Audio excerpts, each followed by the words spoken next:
In the tranquil landscapes of Scandinavia, Copenhagen basked in the serenity of a typical day. The radiant golden rays of the sun painted a warm, enchanting glow on the picturesque streets of the city. However, this idyllic tranquility was abruptly shattered when a thunderous explosion rocked the very foundations of the capital. A heavy blow struck a building, unleashing shockwaves of fear and confusion that reverberated throughout the city. Surprisingly, the search for the origin of this attack leads to the USA, more precisely to California in the year 1948, when World War II veterans joined forces to pursue their passion for freedom and motorbikes and founded the Hells Angels Motorcycle Club. The burning question remains: what had these freedom-loving motorbike fanatics done to warrant such a heinous and brazen attack right in the heart of Copenhagen? The deadly Nordic biker war. The Hells Angels, one of the most notorious motorcycle clubs in the world, emerges as a brotherhood of World War II veterans who seek camaraderie, adventure, and a sense of freedom on two wheels. Their rebellious spirit and love for motorcycles lead to the establishment of a tight-knit group that becomes synonymous with the biker subculture. Over time, the Hells Angels expand beyond the borders of the United States, reaching Europe and Denmark. The club's growth in Europe can be attributed to a combination of factors, including the allure of the open road, the mystique surrounding the American biker culture, and the desire for a sense of belonging among like-minded individuals. In Denmark, the Hells Angels find a receptive audience, and their influence begins to take hold. Local motorcycle enthusiasts, drawn to the club's ethos of freedom and nonconformity, join their ranks. The Hells Angels' presence in Denmark grows, and they establish chapters throughout the country, becoming a formidable force within the European biker community. However, lurking amidst the shadows, it's not just the notorious Hells Angels who have set their sights on the untamed realms of Northern Europe. In 1980, when Jorn Nielsen establishes a Hells Angels chapter in Denmark, the club faces opposition from a rival gang called MSI. But the Hells Angels emerge victorious, solidifying their dominance across Scandinavia. For years, they expand their empire without much resistance, until 1992. In 1992, tensions arise between the Hells Angels and a former ally, the Undertaker MC, who has joined forces with the Bandidos. The Bandidos, a gang previously limited to France, see an opportunity for expansion. The Undertaker MC's switch in allegiance marks a turning point, igniting a chain of events that will lead to a devastating war. In 1994, the Hells Angels seek to prevent the Bandidos from establishing themselves as rivals in Sweden. What begins as territorial disputes and overlapping criminal activities soon escalates into a relentless conflict fueled by personal vendettas within the biker subculture. Over 2 years, the war claims the lives of more than 20 members from both clubs, with an additional 74 attempted murders. Shootings, bombings, and acts of violence leave 94 individuals severely injured, forever scarred by the horrors of this brutal clash. Their disregard for human life knows no bounds, even leading to assassination attempts within prison walls. The cities of Copenhagen, Denmark, Helsinki, Finland, Oslo, Norway, and Helsingborg, Sweden, witness the majority of these gruesome battles. The flames of hostility are sparked when the Morbi MC in Helsingborg takes its first steps as a probationary Bandidos chapter on January 22, 1994. In a display of aggression, members of the Hells Angels supporter club, Rebels MC, unleash a barrage of heavy weaponry upon the newly established Bandidos clubhouse.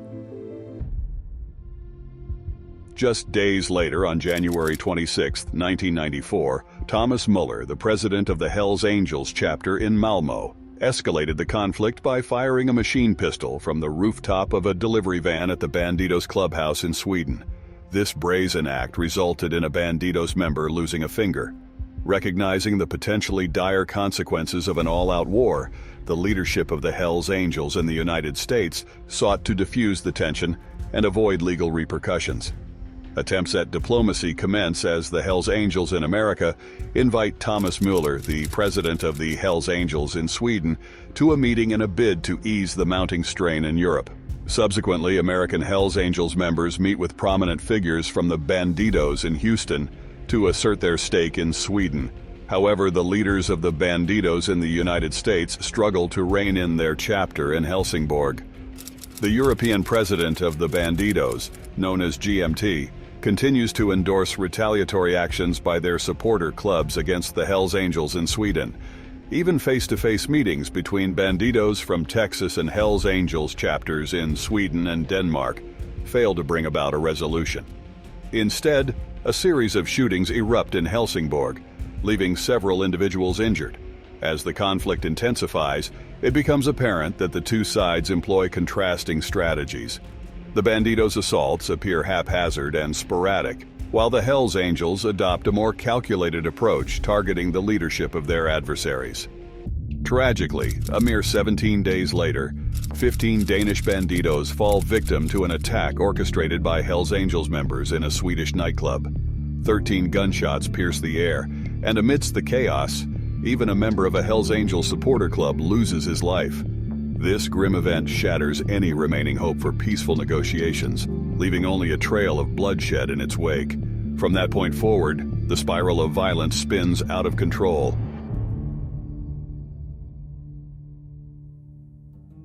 Full-scale war, modern warfare in Scandinavia.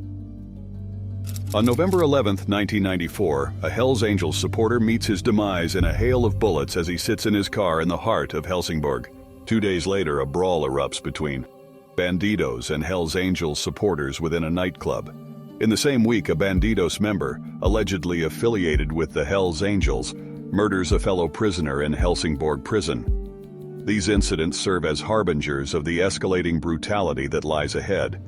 On July 17, 1995, the conflict reaches a new level of escalation when Michael, the president of the Bandidos in Sweden, is shot while riding his motorcycle on a road in the southern part of the country. This heinous act of violence remains unsolved, yet it prompts a supporting club linked to the Hells Angels in Stockholm to align with the probationary Hells Angels chapter shortly after the president's murder. The retaliatory attacks by the Bandidos come swiftly. In a display of escalating brutality, they launch 2 assaults in response to their fallen leader. Stolen anti-tank missiles pilfered from a Swedish Army weapons depot are fired at a clubhouse belonging to Hells Angels supporters in the north of Finland. Miraculously, the missiles penetrate the building but fail to detonate on impact. Then, on Christmas Day 1995, several Bandidos pummeled 2 Hells Angels members within a Copenhagen nightclub, effectively bringing the war to the shores of Denmark. As the flames of animosity between the Hells Angels and Bandidos continue to engulf the Scandinavian landscape, their relentless pursuit of domination manifests in a series of targeted assaults on each other's members and clubhouses. The year 1996 witnesses the conflict reaching its gruesome climax when a bomb detonates outside a Hells Angels clubhouse in Copenhagen, resulting in the tragic death of 1 individual and leaving 23 others injured. Retaliatory strikes swiftly follow, with both sides resorting to shootings and bombings that inflict casualties on their adversaries. In response to the escalating violence, law enforcement agencies in Scandinavia escalate their efforts to combat the biker war. Police forces conduct raids, apprehend numerous gang members, and implement stringent measures to disrupt the criminal activities of these warring factions. Recognizing the transnational nature of the problem, authorities intensify cooperation with international law enforcement agencies, pooling resources and intelligence to effectively counter the biker gangs' operations.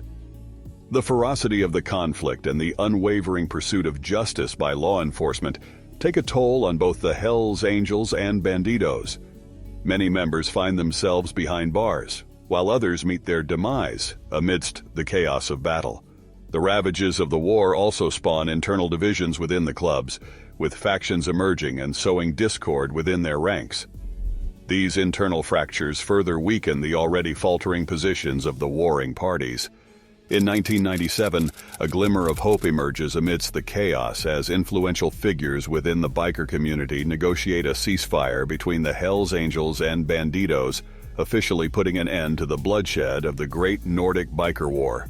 Exhausted by the relentless violence and its far-reaching consequences, these mediators seek to restore a semblance of peace.